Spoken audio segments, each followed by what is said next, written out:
Salut à tous, c'est Hermine chez Milestone. Juste un petit mot avant ce nouvel épisode de Trail Business Club pour vous annoncer que Milestone organise le 11 décembre à Annecy les Trail Running Awards. Les Trail Running Awards, c'est une soirée ouverte à tous, où nous allons célébrer et récompenser l'excellence et l'innovation dans le monde du trail running. Au cours de cette soirée, des prix dans 9 catégories différentes seront décernés, que ce soit dans le sport, le business ou les initiatives sociales et environnementales. Vous avez jusqu'au 15 novembre pour envoyer votre candidature et toutes les infos sont disponibles sur trailrunningawards.com tout attaché. À bientôt à Annecy. Bonjour à toutes et à tous, je suis Fred Bousseau et je vous souhaite la bienvenue dans Trail Business Club, le podcast qui vous emmène dans les coulisses du trail running. Trail Business Club est produit par Milestone, le média des professionnels et des passionnés de trail running qui publie tous les 15 jours une newsletter dédiée à l'actualité des décideurs, des organisateurs, des équipementiers, des athlètes et des territoires. Milestone organise également chaque année Milestone Connect, le rendez-vous business et impact du trail running. Si je vous dis wise, à quoi pensez-vous ? En français, cela signifie sage. Mais dans le monde de l'ultra-trail, c'est la marque premium d'équipement à forte soutenabilité et qui est partenaire de cet épisode de Trail Business Club. Le couple de pratiquants fondateurs, Axel Nardou et Guillaume Bocas, a installé son entreprise à Annecy. Depuis 2019, Wise innove autant par ses produits que par son modèle économique vertueux. Les produits sont notamment co-développés avec la communauté grâce aux plateformes digitales. Les matières sont fabriquées par un fleuron de l'industrie française et assemblées au Portugal dans un atelier à la pointe technologique. Tout cela avec un objectif, pas de compromis technique ou environnemental. Alors, n'attendez plus pour découvrir cette marque qui relève les défis de notre époque. Rendez-vous sur le site à l'adresse wisetrailrunning.com. J'ai le plaisir aujourd'hui et l'honneur même de recevoir un des patrons et actionnaires majoritaires d'un fleuron de l'industrie française du textile, en la personne de Gilles Réguillon. Bonjour Gilles et merci de nous accorder cet entretien dans un emploi du temps très très serré. Bonjour et content d'être avec vous. On va avoir un temps raccourci pour échanger sur le groupe Chamatex, né en 1980, dont le siège social est implanté à Ardoix, au cœur de l'Ardèche, mais également sur la marque Matrix, désormais bien connue dans le monde du trail. On va revenir sur tout ça plus tard. Déjà, Gilles, est-ce que tu peux te présenter et présenter ton parcours pour en arriver là aujourd'hui ?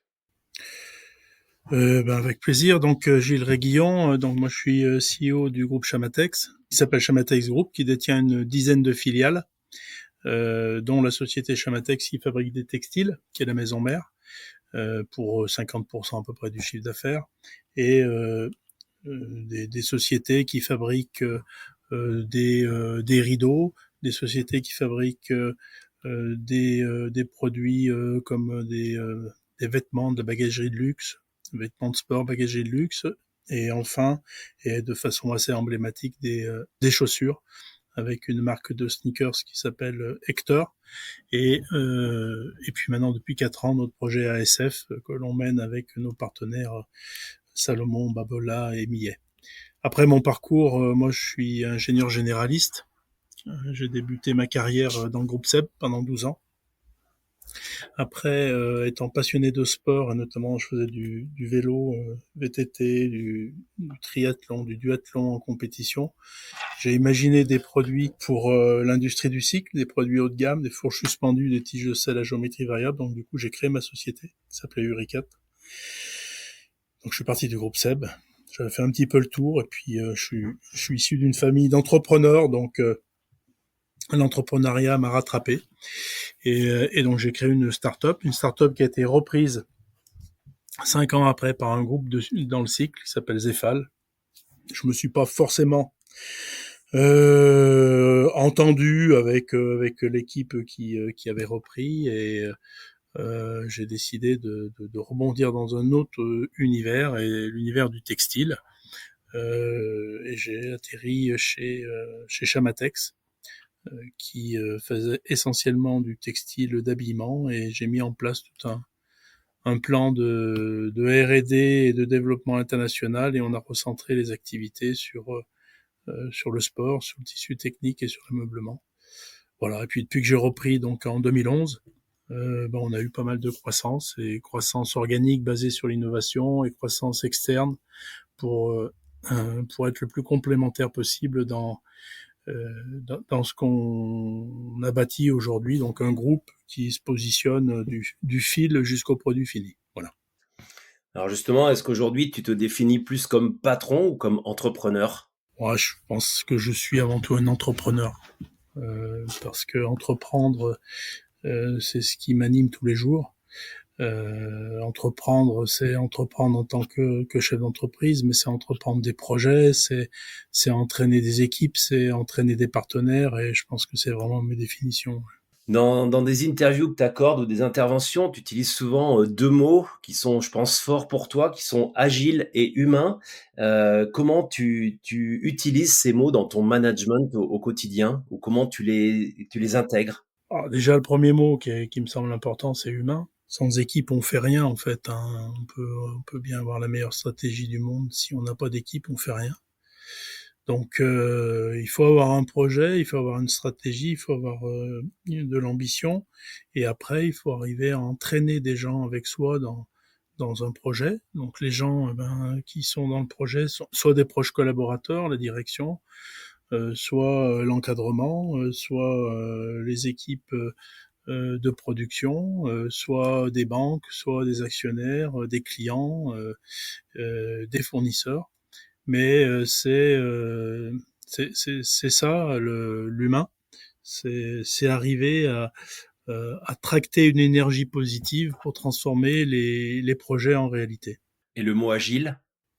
Le mot agile, quand on est dans des grandes périodes de croissance, comme j'ai vécu ces derniers temps, il faut être agile pour pouvoir des fois saisir des opportunités de business, saisir des opportunités de croissance externe, saisir des opportunités de collaborateurs, hein, de cadres dirigeants qu'on renifle et puis qu'on a envie de faire venir. Donc ça, c'est de l'agilité positive. Et puis dans les moments plus durs, comme en 2024, il faut être agile, il faut aller assez vite pour pouvoir prendre des décisions. Moi, aujourd'hui, c'est ce que j'ai subi depuis le début de l'année, c'est compliqué. Le business est compliqué. Il y a des business où ça va bien, on est en pleine croissance, d'autres c'est plus compliqué. Donc il faut savoir prendre des décisions assez rapidement. Cette année, par exemple, nous, on a pris des décisions assez radicales de regrouper deux sites de logistique, de regrouper deux usines de tissage entre elles et deux usines de confection entre elles. Et donc, en fait, le marché va tellement vite, les facteurs externes à l'entreprise sont tellement impactants, il y a tellement de turbulences au niveau géopolitique mondial, au niveau national, avec cette année la dissolution de l'Assemblée qui nous a pas bien aidés. Il faut être en permanence agile et savoir prendre les bonnes décisions. Alors dans ce côté humain, il y a une chose importante qui aussi te tient à cœur, c'est que tu es actionnaire majoritaire du groupe Chamatex et tu travailles aussi avec ta femme, Lucie. Est-ce que c'est important pour vous de rester dans ce contexte familial, aussi dans une région où, on va dire, l'approche terre, humain est très forte? Le côté familial est important parce que, en fait, Lucie a démarré sa carrière chez Chamatex en tant que ingénieur R&D, et puis elle est partie dans d'autres cieux sur la région lyonnaise où elle a, euh, elle a étoffé tout son parcours professionnel, ses connaissances dans une belle société qui était un équipementier dans l'aéronautique.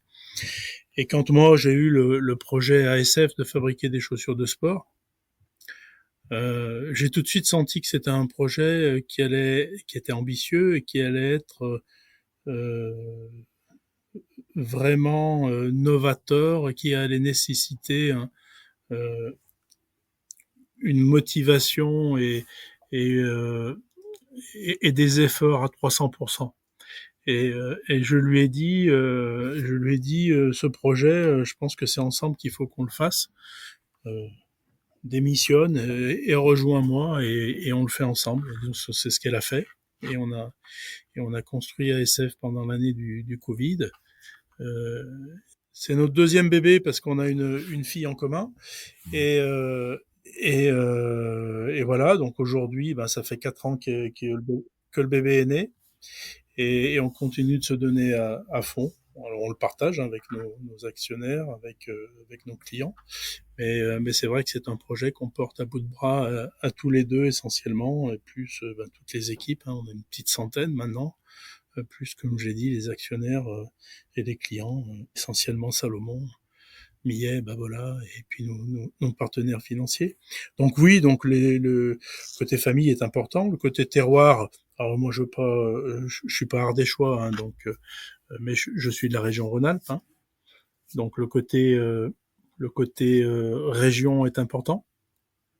Après, je suis attaché à la région, l'Ardèche aussi, parce que ça fait un bout de temps que j'y suis, que je crée des emplois, que je connais évidemment le bassin, les élus, et tout ça, c'est très important.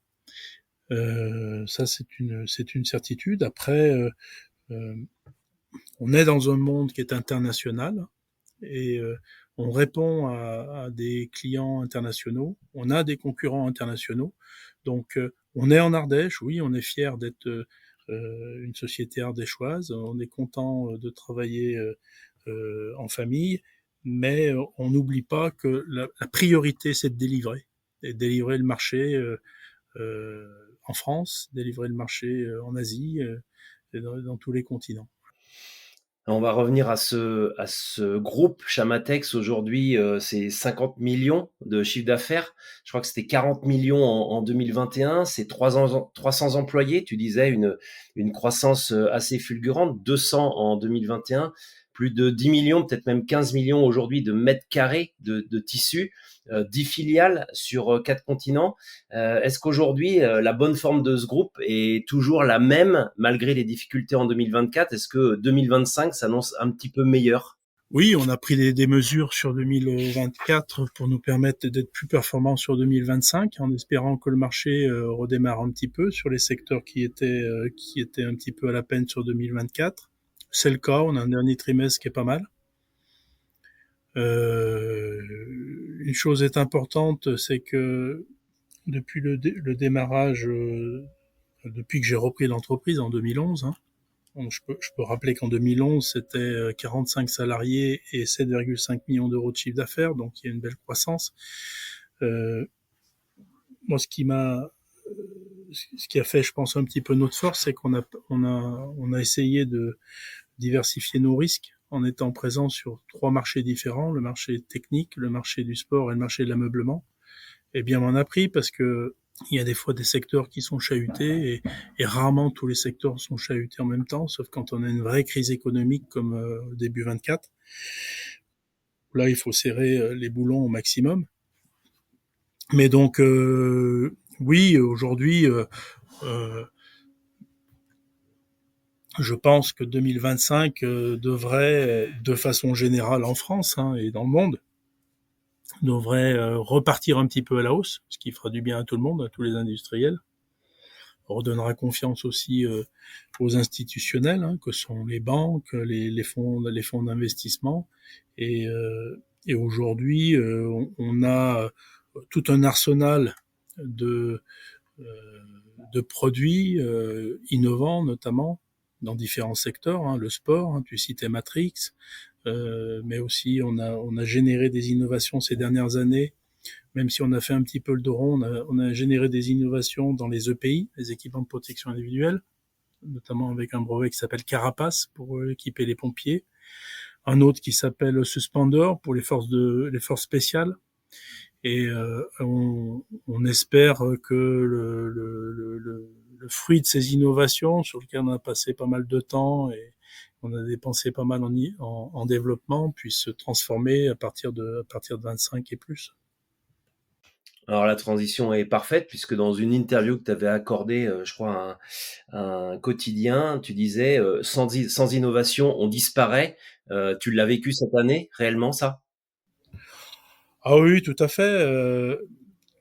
Moi, j'en suis persuadé. En plus, dans certains secteurs d'activité, aujourd'hui, le textile, en France, en Europe, si on n'est pas innovant et si on n'a pas de la valeur ajoutée, on n'existe pas.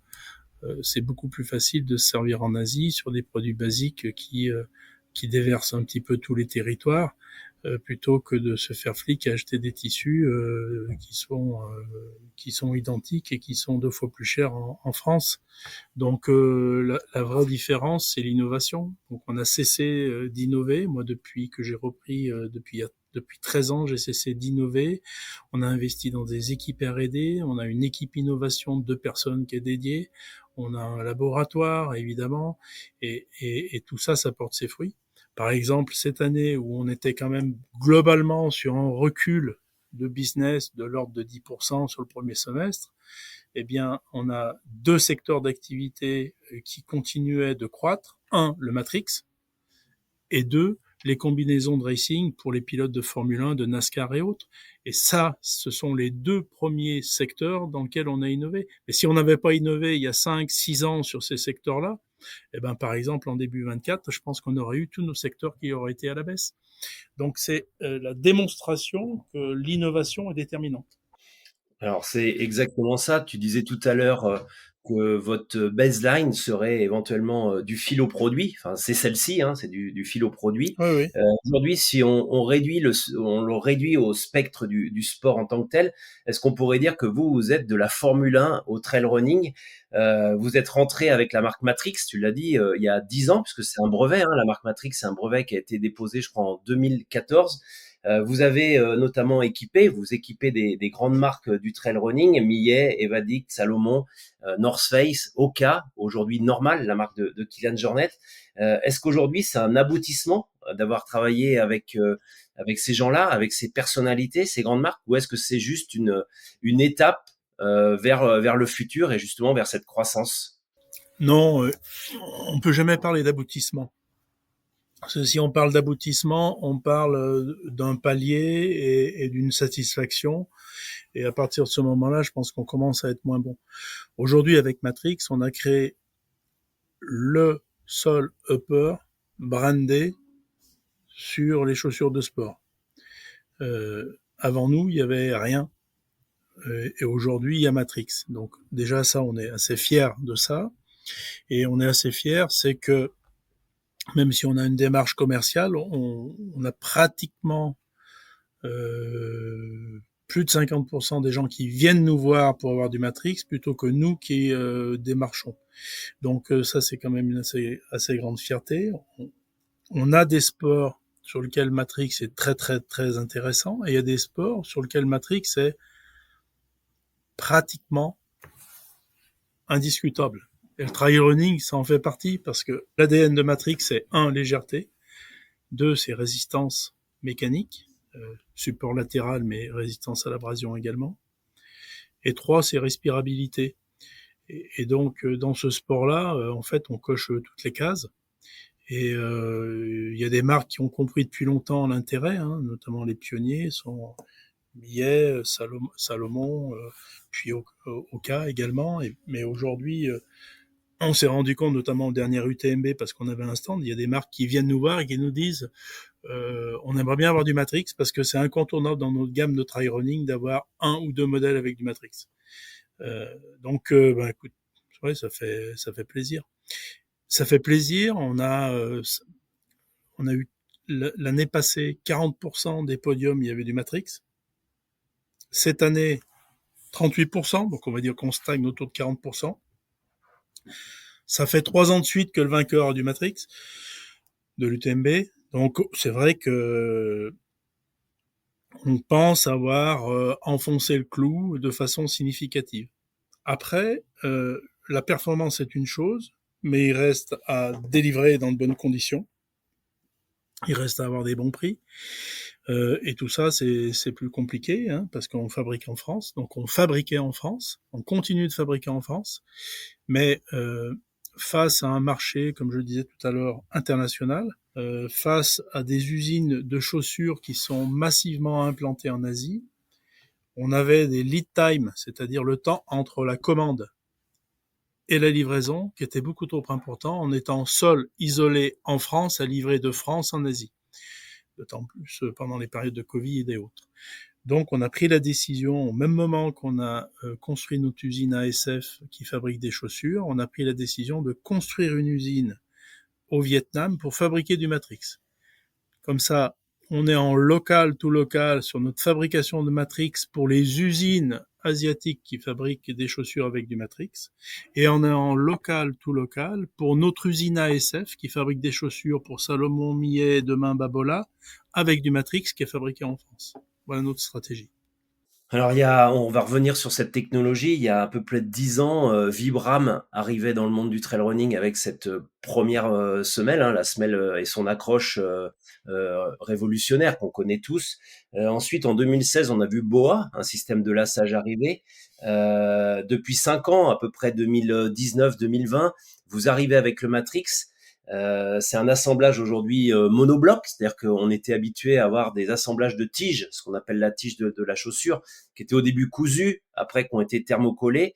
Vous avez révolutionné ça en faisant un assemblage monobloc, justement, plus de thermocollé. Est-ce que tu as le sentiment d'avoir été un acteur des performances au travers de ces innovations? Humblement, je pense qu'on a apporté des choses parce que en amenant justement cette tige monobloc, on réduit les opérations, donc du coup on réduit le poids aussi. Intrinsèquement, le tissu est léger aussi. Et il a en plus comme caractéristique d'avoir des fils qui sont enduits avec du polyuréthane et tissés après, donc ça veut dire qu'on le tissu ne prend pas l'eau, donc ça veut dire que si on démarre une compétition, même un UTMB pendant une journée complète avec un poids de 200 grammes sur la chaussure, on le finit à 200 grammes. Contrairement à certaines chaussures, on finit peut-être à 250 voire 300 grammes. Donc oui, je pense qu'on a humblement apporté quelque chose. De toute façon, si des marques internationales du niveau de Salomon, The North Face, Oka et j'en passe utilisent le Matrix, c'est qu'il y a un vrai intérêt. C'est absolument pas pour nous faire plaisir. Il y a un vrai intérêt dans la technologie. Alors, on en revient à cette usine ASF 4.0, donc ASF signifiant Advanced Shoes Factory, une usine inaugurée en septembre 2021, donc il y a un tout petit peu plus de 3 ans, 10 millions, je crois, d'euros d'investissement dans cette usine. Comment finance-t-on un tel projet? Alors, déjà, malheureusement, aujourd'hui, on en est à plus de 10 millions, parce que ça fait pratiquement 4 ans que le projet est né. Que l'usine n'est toujours pas ce qu'on appelle rentable. C'est-à-dire qu'on n'est toujours pas arrivé à notre ramp-up maxi de production, qui est de 1000 paires jour, chose qui est prévue sur 2025, mais depuis le début. Donc oui, donc on a remis un petit peu d'argent. Alors comment on a fait pour financer ça? Bon, on a financé déjà sur les fonds propres de Chamatex Group, donc avec ce qu'on avait pu gagner dans les années passées, plus une augmentation de capital avec la rentrée de nouveaux actionnaires dans le groupe de qualité. Mais ce que j'ai souhaité depuis le début aussi, c'est que notre usine soit un outil qui soit utilisé par plusieurs marques. Donc j'ai souhaité faire rentrer au capital les marques Salomon, Millet et Babolat. Et aujourd'hui, cette usine est aussi leur usine, étant donné qu'ils sont actionnaires à nos côtés. Donc, dans les proportions des 10 millions, ils en ont mis aussi un petit peu, de façon proportionnelle. Mais bon, après, ça, c'est confidentiel. Là-dessus, on a eu aussi des subventions de la région et de l'État. Les subventions étant plutôt de l'ordre, si on veut donner des montants, on est plutôt de l'ordre de 8% en total. Donc oui, l'État nous a aidés, mais oui, c'est pas l'État qui a payé l'usine. Donc en fait, c'est toujours pareil, si tu veux, c'est que les beaux projets, les gros projets, il faut avoir un projet, il faut qu'il soit ficelé, il faut qu'il fasse sens, il faut qu'il y ait des clients. Il faut qu'il y ait un entrepreneur comme moi qui prenne le risque de le faire et après, les choses se mettent en place. Mais il faut surtout pas prendre les choses à l'envers et de se dire oh, j'aime bien ce projet, je ferais bien ça, je vais aller voir l'État, je vais leur demander combien vous pourriez m'aider. Non, c'est pas comme ça que ça fonctionne. Ça fonctionne, il faut construire un business plan qui tienne la route et l'État peut nous accompagner à travers la région, à travers l'État, peut nous accompagner à hauteur de plus ou moins peut-être 10%, je sais pas, il y en a qui sont peut-être plus aidés que nous, d'autres moins, nous ça a été de l'ordre de 8%, pour des projets qui sont ambitieux, et qui sont générateurs d'emplois. Alors, j'ai oublié quelque chose, c'est que ça, ce sont les actionnaires, mais on a aussi des partenaires qui nous ont aidés comme Siemens. Siemens étant une grosse société industrielle, mais qui a aussi une branche financement. Donc Siemens nous a aidés avec du financement en dette, et évidemment nos partenaires bancaires nous ont aussi aidés. Alors sur cette usine, aujourd'hui tu dis à peu près l'objectif 1000 paires par jour en 2025, donc on serait à 330, 340 000 paires probablement pour 2025. Est-ce qu'aujourd'hui vous restez compétitif vis-à-vis de l'Asie, tu le citais, qui est un pays qui peut produire sans doute ça peut-être en quelques jours ou en un mois. Est-ce qu'aujourd'hui ce projet reste viable au regard du marché asiatique? Alors, bon, déjà 1000 paires jour, on est en France, on travaille pas le même nombre de jours qu'en Asie, donc c'est plutôt de l'ordre de 220 000 paires l'objectif. Mais ça, c'est, on va dire, c'est de l'ordre du détail. Et aujourd'hui, on n'est pas au même prix que l'Asie, c'est une certitude. On continue d'avancer. Quand on dit qu'on continue d'avancer, c'est qu'on continue d'avancer en termes de volume et on continue d'avancer en termes de diminution de prix, parce qu'on est sur un processus d'amélioration continue permanent. Est-ce que le projet est viable aujourd'hui? Est-ce qu'il sera viable demain? Aujourd'hui, on est dans la direction de dire que ce projet est viable. Ça, c'est une certitude. Est-ce qu'il sera viable demain? Je pense qu'il sera de plus en plus viable. Pourquoi? Parce que l'inflation en France, à part l'année passée qui a été assez haute, mais l'inflation en Europe, on va dire qu'elle est plutôt autour de 4 maxi. L'inflation en Asie, elle est plutôt autour de 10. Donc, on continue année après année de se rapprocher d'un prix asiatique. Là-dessus, il y a aussi des taxes qui risquent d'arriver sous peu sur la trace carbone, des taxes qui risquent d'arriver sous peu sur les frais de douane, qui vont aussi aller dans l'autre sens. Et si on rajoute en plus de ça des crises géopolitiques qui risquent de secouer encore en Asie, on a vu que quand il y a eu le Covid, ça a quand même pas mal cristallisé des choses, que les guerres successives qui nous arrivent dessus, une par an, elles cristallisent aussi les transports, et les coûts des transports qui explosent. Donc je pense qu'il y a une multitude de facteurs qui montrent que sur le long terme, pour une marque par exemple comme Salomon, qui est la marque leader dans notre projet, d'avoir une ou plusieurs unités en Europe qui fabriquent des chaussures de façon significative, c'est important. Je pense aujourd'hui, encore une fois, si des acteurs comme ceux-ci nous suivent dans ce projet, c'est pas parce qu'on est gentil et qu'on est bosseur, c'est parce que ça s'inscrit dans leur stratégie d'avoir à terme une non-dépendance à 100% de l'Asie. Voilà. Et donc le travail est dur depuis le début, il continue d'être dur, il s'améliore tous les jours. Et aujourd'hui, on n'est peut-être pas à 1000 par jour, mais on sait en sortir 600 jours, c'est pas mal. 600 jours, je donne souvent le repère, il y a 90 paires par palette. Ça fait quand même quelques palettes. Donc aujourd'hui, on a la fierté, on est devenu un des fournisseurs officiels de Salomon. Ils en ont plusieurs, notamment en Asie, et nous, on est leur partenaire européen. Ça fait plaisir. On n'est pas des bricoleurs, on est des fabricants de chaussures. Et demain, on sera, j'espère, des fabricants de chaussures qui comptent encore plus. Alors justement, c'est ce Made in France ou peut-être Made in Europe qui est fort à revendiquer face au Made in China. Et en 2022, tu as un certain Kilian Jornet qui annonce le lancement de sa marque Normal.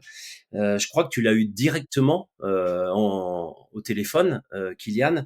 Est-ce que c'est aussi une consécration d'avoir un tel athlète qui a testé tous les produits du monde, qui est aujourd'hui le meilleur athlète que j'ai jamais connu la discipline, venir faire le choix de Matrix et de Vibram dès la sortie de sa première chaussure?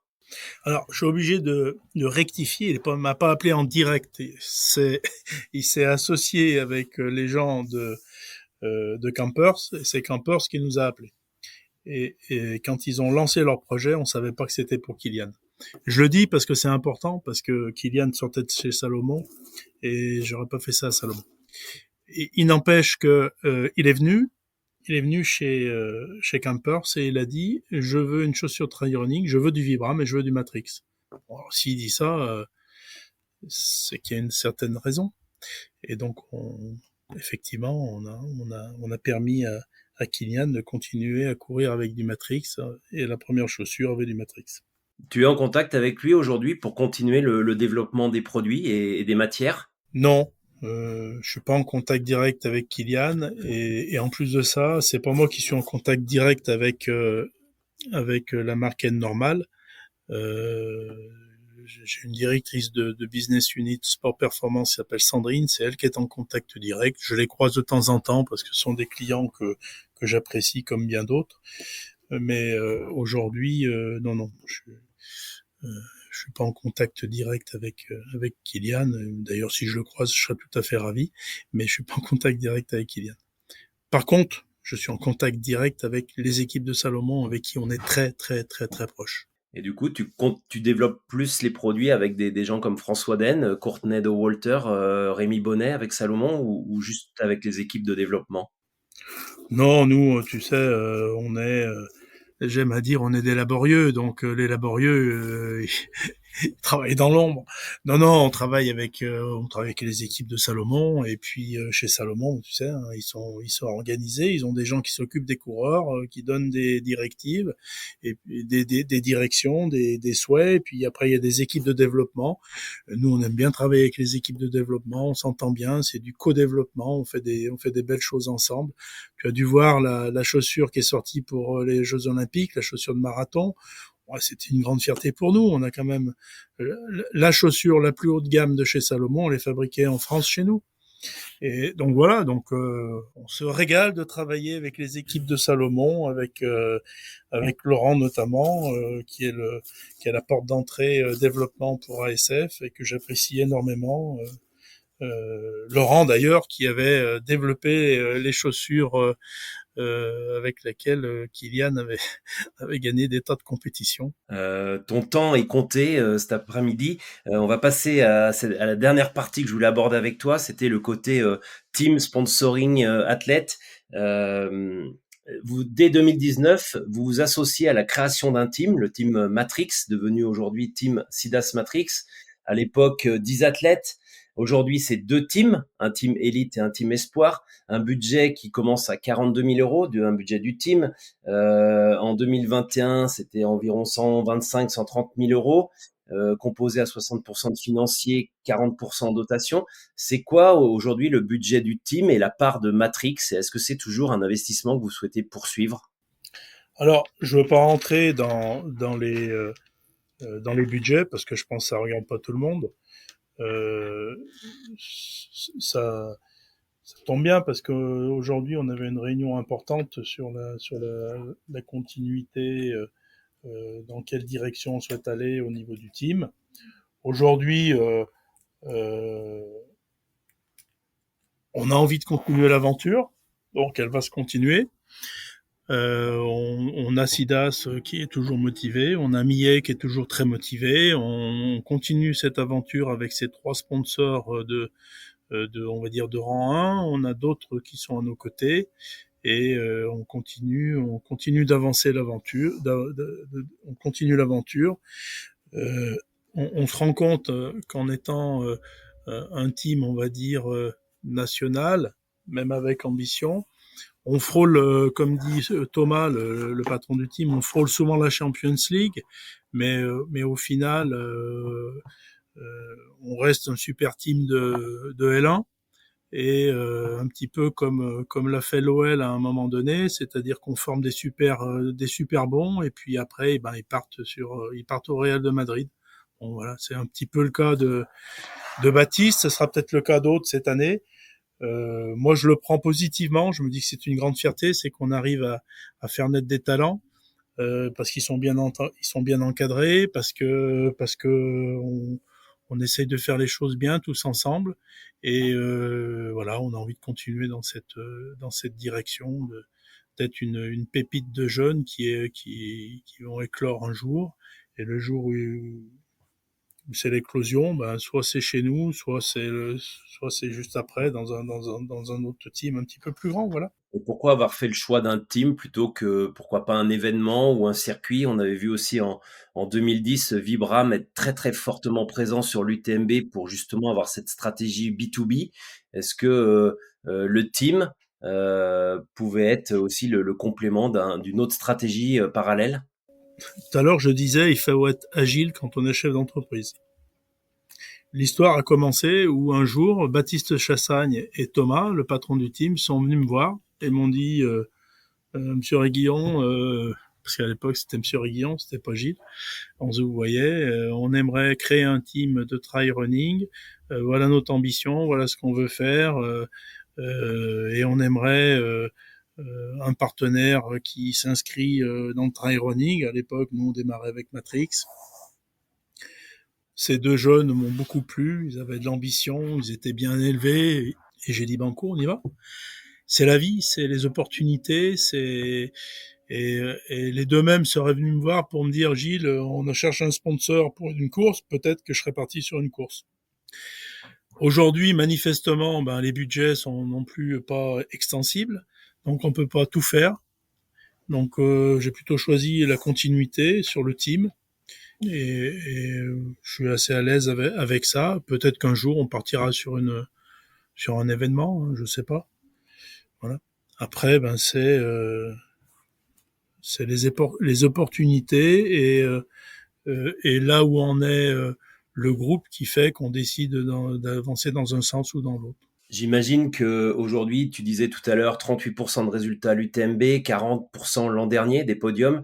Je vais même aller plus loin. Cette année, championnat d'Europe, vous faites 100% des podiums puisque vous placez trois athlètes qui portent des chaussures Evadict, donc ils sont équipés avec du Matrix chez les femmes, Clémentine Geoffrey, Blandine Lirondelle et Adeline Martin. Chez les hommes, c'est Thomas Cardin qui est récompensé, suivi de Benjamin Roubiol et puis de Loïc Roland.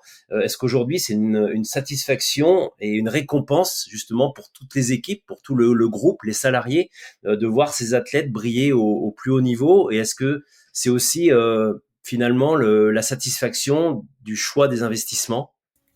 Oui, c'est toujours une satisfaction d'avoir des athlètes qui gagnent avec notre matériel, hein. Et là, on parle du trail running, mais qui est un sport qui est connu euh, par des spécialistes. Mais il y a des sports qui sont connus par des généralistes, comme le football, comme l'athlétisme. Cette année, nous, on équipe les chaussures d'athlétisme de Puma. Il y a eu des records du monde. Il y a eu des médailles d'or aux Jeux Olympiques. Il y a eu des tas de podiums avec les chaussures de Puma qui ont du Matrix. On a eu il y a quelques saisons des chaussures de foot. On avait plus de la moitié des joueurs de l'équipe de France qui jouaient avec du Matrix au pied.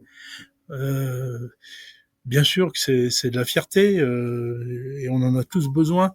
Les équipes dirigeantes, mais évidemment les gens qui sont derrière les machines en train de fabriquer. Hein.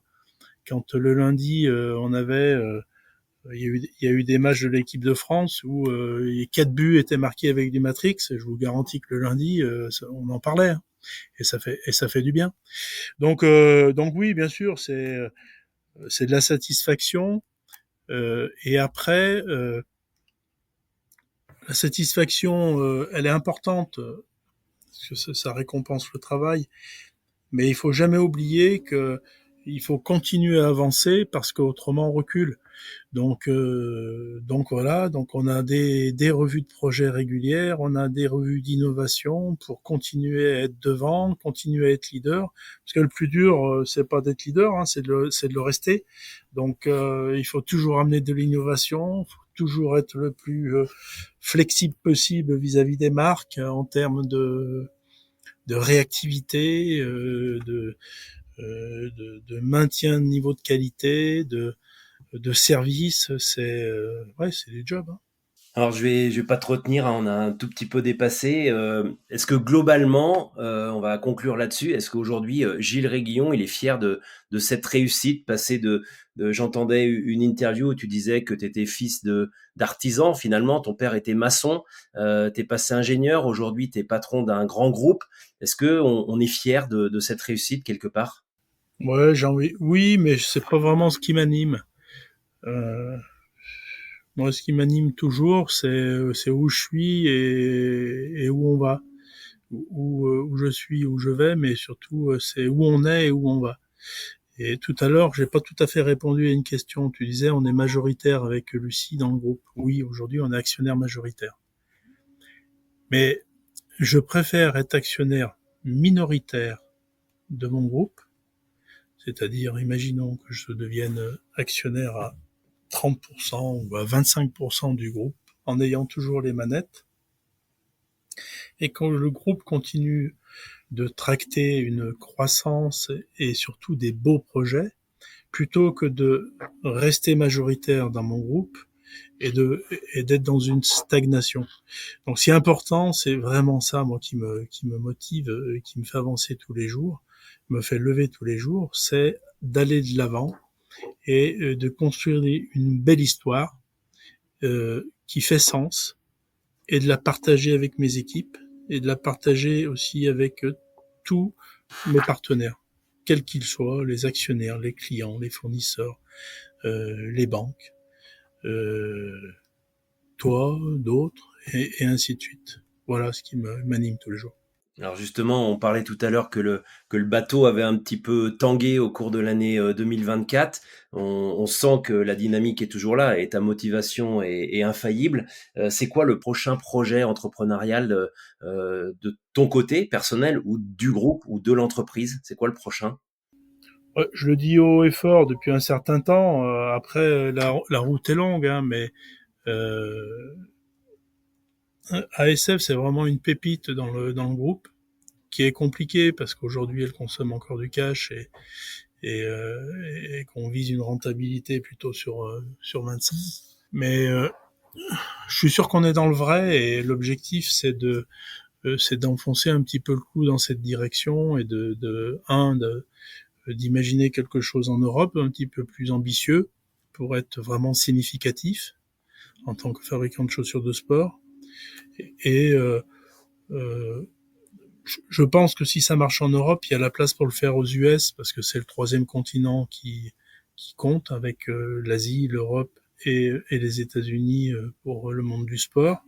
Et j'aimerais finir ma carrière sur des développements aux États-Unis qui donneraient la possibilité au groupe de se positionner de façon définitive sur les trois continents, l'Europe, l'Asie, on a déjà notre usine en Asie, et puis l'Amérique du Nord. Voilà. Merci, on va s'arrêter là, Gilles. Je sais que tu es très pris, on s'était donné 30-35 minutes, on a dépassé un petit peu. Merci en tout cas de ta disponibilité dans cet emploi du temps et cette dynamique incroyable d'entreprise et du groupe Chamatex avec la marque Matrix aujourd'hui qui rafle tous les podiums internationaux. Merci et bonne fin de journée et à bientôt, Gilles. Merci, salut, à bientôt. Merci d'avoir écouté cet épisode de Trail Business Club. N'hésitez pas à le partager et à nous dire ce que vous en pensez. On se retrouve dans 15 jours pour un nouvel épisode. D'ici là, je vous conseille de vous abonner à la newsletter Mile & Stone. Elle est gratuite et vous pouvez vous inscrire sur mileandstone.com.